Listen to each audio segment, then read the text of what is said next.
এখন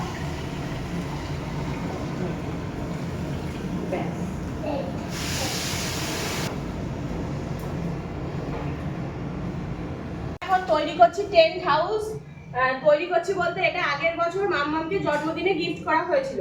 এবার এটা তুলে রাখা হয়েছিল কারণ ঘরে অতটা আমাদের স্পেস নেই যে আমরা এইভাবে রেখে দেবো। ও কিছুদিন খেলে তারপরে আবার তুলে রাখি। আবার ওর জন্মদিন আসছে, তার আগে ওর বায়না হয়েছে যে এই জিনিসটা ঠিক করে দিতে হবে। তো দেখো সেইভাবে কাচাকুচি করে এগুলো পরিষ্কার করে এই যে আজকে সেট করে দিলাম।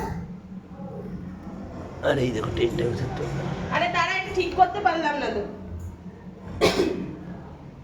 ব্যাস করে দাও। হ্যাঁ